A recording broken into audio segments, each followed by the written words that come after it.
this a poster? No, we No, don't have okay. Okay, so I do have, It is poster. it is That's why- poster, okay.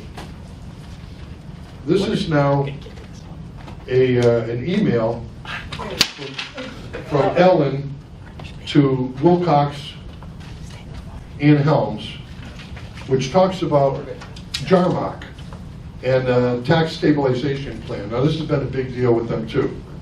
So in the email, Ellen is sending to Wilcox saying that Attorney Coppola wants a tax stabilization plan. And the reason is, right here, it talks about, Todd, didn't you reference the fact that when they came before the BAA in May of 2021, John Ungeheyer was chair and the BAA voted 3-0 to not grant their appeal? This is Jarmoc. And then 1 year later, with Tom Tyler replacing Ungeheyer as chair, but the other 2 members the same, they voted 3-0 to sustain the appeal. Appeals 17, 18, and 19, as the properties weren't combined yet. 3 appeal applications and work papers, as well as the minutes.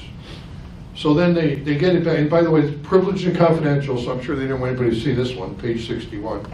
So then it goes now from Ellen to Mario, because they got us. You know, we did something really bad on Jarmoc, they think. What they fail to realize is that the town has a tax stabilization agreement. They get X amount of dollars. They actually get $320,000 a year, approximately, on these properties.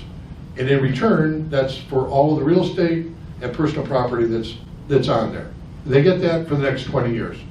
So the year it came in, Jarmoc had come in with an appeal seeking to change the land to PA 490, which would have given them a different classification and a different tax number, which would have been a decrease in taxes because it would have been a change.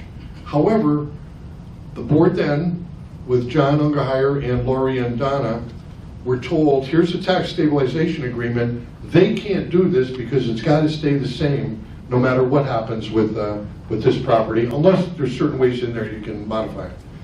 So they voted 3-0 to deny Jarmoc's request to decrease taxes based upon a 490 application.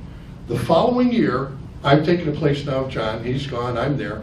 And now in comes the town of Enfield, and they say they would like to increase the taxes on this piece on Jarmoc. In part because they're mad at Jarmoc, because again, Todd went over there on their property. They threw him off, said you got to come back some other time, and so from then on, he's retribution against Jarmoc. So with the town coming in and the same rule with tax stabilization, we're saying, well, we didn't decrease taxes. We're not going to increase taxes.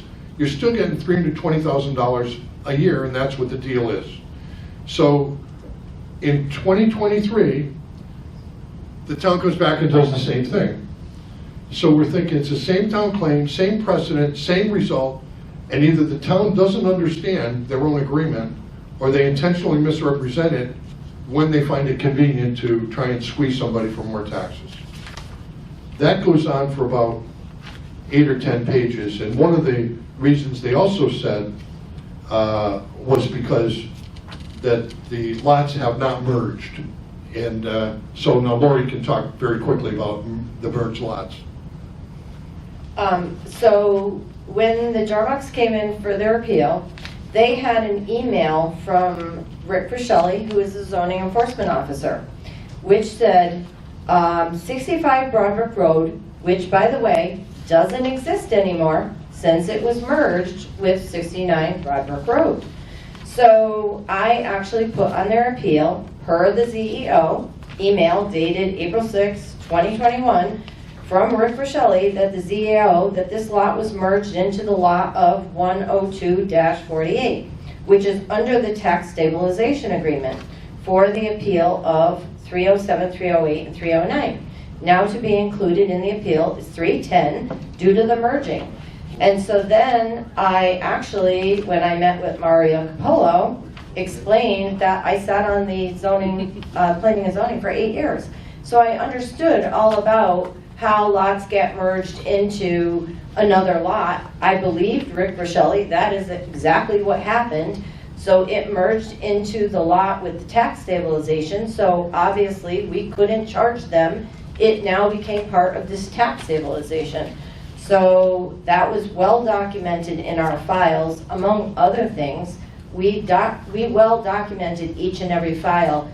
I do not believe that the investigator, Mario Capolo, looked at any of our files. He Bates numbered them, but he didn't read them.